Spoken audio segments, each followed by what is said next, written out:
Tahu nggak, perempuan itu tuh hilang gitu aja dalam hitungan detik.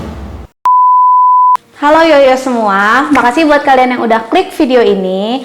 Daripada kalian bosan-bosanan di rumah, yuk kita jalan-jalan online ke Jakarta. Tepatnya ke sebuah gedung yang ada di Jalan MT Haryono, Jakarta Pusat.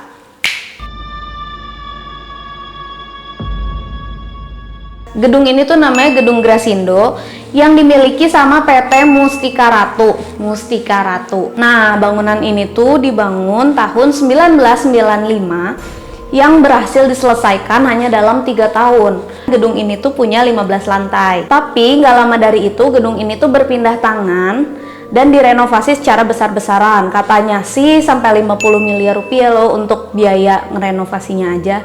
Jadi yang tadinya 15 lantai aja, terus kemudian direnovasi sampai 28 lantai.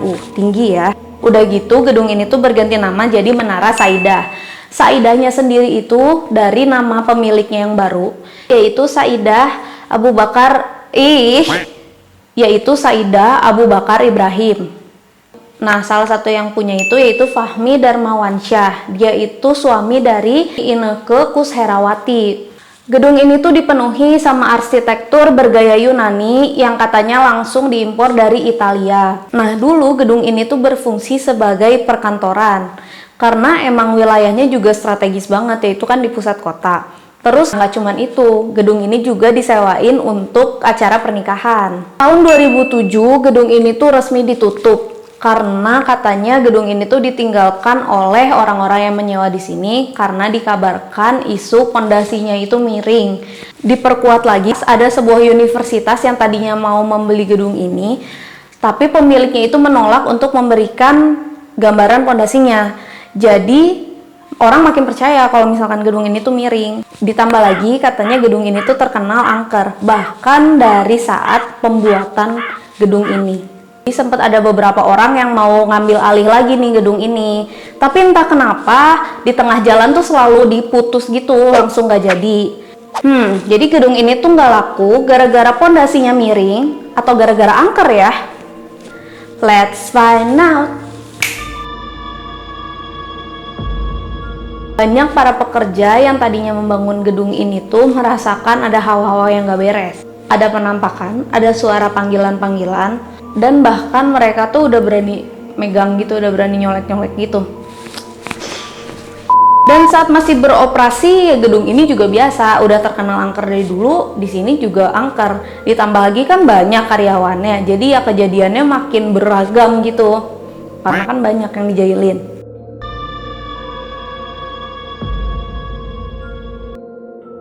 Bagian gedung angker yang pertama yaitu bagian liftnya. Kan 28 lantai tuh, pasti ada liftnya yang megah dong. Katanya orang-orang yang pernah naik ke lift ini tuh ngerasain ada aura-aura nggak enak gitu loh kalau misalkan naik ke lift ini gitu. Tapi di sini tuh terkenal ada penunggunya. Katanya kalau karyawan yang pernah naik ke lift ini tuh ada hawa-hawa yang angker gitu, yang aneh di lift ini. Sempat waktu itu tuh ada satu orang yang naik ke lift itu, tapi liftnya tuh terasa kayak berat banget, kayak lama banget jalannya. Konon kabarnya ada genderuwo yang suka nebeng di lift ini. Jadi ya lift ini kan kerasa berat banget kan, makanya lift ini tuh kerasa lambat waktu jalan. Terus kalau karyawan yang suka naik lift ini malam-malam waktu gedung itu udah mulai sepi, liftnya tuh suka berhenti suka-sukanya dia aja gitu. Kayak seakan-akan lift ini tuh ngejemput orang-orang yang ada di lantai tersebut. Padahal kondisinya tuh lantainya udah gelap banget, udah nggak ada karyawan sama sekali, dan emang nggak ada orang yang naik juga.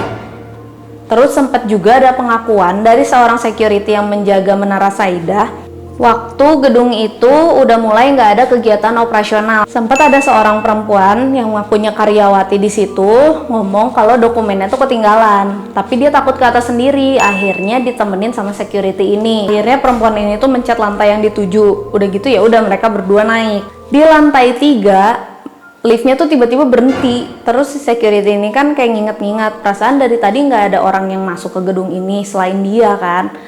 Terus akhirnya ya udah dia ngintip gitu dari lift, emang ada orang gitu kan, tapi emang keadaannya tuh gelap banget lantai itu. Terus gak ada orang kan di luar. Terus ya udah dia mau naik lagi, terus pas lihat ke belakang, tahu nggak, perempuan itu tuh hilang gitu aja dalam hitungan detik. Jadi perempuan itu siapa? Masa hantu takut? Terus ya di lantai 3 itu tuh suka ada kejadian muncul dan hilangnya keranda mayat, gitu aja hilang. Katanya dulu itu sebelum dibangun Menara Saidah, awalnya itu merupakan pemakaman umum dan juga perkampungan warga gitu. Dan konon kabarnya ada beberapa jasad yang belum berhasil dipindahkan, tapi gedungnya itu keburu dibangun. Jadi mungkin ada beberapa arwah yang marah itu.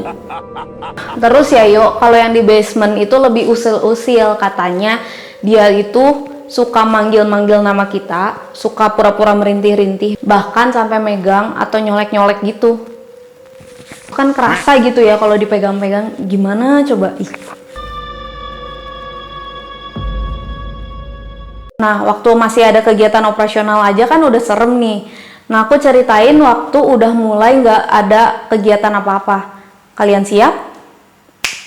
Semenjak gedung ini mulai sepi karena ditinggalkan oleh tenan-tenan yang menyewa, kejadian horornya itu makin menjadi-jadi yo. Kondisi bangunannya itu bikin bulu kuduk merinding gitu loh. Gelap, lembab, nggak terawat, berantakan. Pintu akses keluar masuknya aja udah nggak bisa dipakai lagi. Jadi kebayang lah ya udah seserem apa. Kan gedung ini udah nggak dipakai. Jadi ada lantai yang katanya menjadi tempat favorit para jin untuk berkumpul, sampai disebut-sebut sebagai kerajaan jin. Kalian bayangin kerajaan orang kan berapa ribu orang, terus ini jinnya berapa ya jumlahnya? Kalau kata orang yang bisa lihat, katanya di atap Menara Saidah ini tuh sampai ada ribuan kelelawar sebagai penjaga kerajaan tersebut, dan diketuai oleh salah satu kelelawar yang besar banget, seukuran manusia lah. Itu tuh kalau menurut mitologi barat disebut gargoyle. Jadi bentuknya setengah manusia, setengah kelelawar, kayak gini. Terus ya yo, gedung ini kan ada di Jakarta Pusat, jadi banyak banget orang yang lalu lalang di sana. Banyak orang yang mengaku kalau mereka itu suka ngelihat lampunya tuh nyala bergantian di beberapa lantai gitu. Padahal kan kondisinya udah nggak terawat dan udah nggak ada orang yang boleh masuk ke sana. Jadi itu siapa yang mainan lampu, dan menurut kalian siapa yang harus bayar listriknya ya? Terus ada pengakuan juga dari Bambang, yaitu warga yang tinggal di sekitar gedung itu. Jadi gedung ini tuh suka kedatangan driver ojek online yang akunya tuh dapat pesanan dari gedung tersebut. Mulai yang minta jemput, mulai yang pesan makanan, bahkan juga yang nganterin paket. Keren juga ya tuh zaman sekarang, mereka juga bisa online gitu. Yang ikonik di gedung ini itu kuntilanak berbaju merah. Konon kabarnya dia itu sering banget nampakin diri, tapi dia itu mukanya rata, polosan aja gitu, nggak ada mukanya. Coba menurut kalian gimana yo? Kalian setuju nggak kalau misalkan Menara Saidah itu dapat award gedung paling serem di Jakarta? Komen di bawah ya. Makasih banget buat kalian yang udah nonton video ini sampai selesai. Buat kalian yang baru di channel ini, tolong pencet subscribe dan nyalain loncengnya supaya kalian tahu kalau misalkan aku ada up video baru. Kalau misalkan kalian suka sama video ini, minta tolong like-nya, dan please komen di bawah kalau misalkan kalian ada ide-ide cerita menarik lainnya atau kalian ada masukan-masukan lainnya. Jadi segitu aja dari aku. See you on another video yo.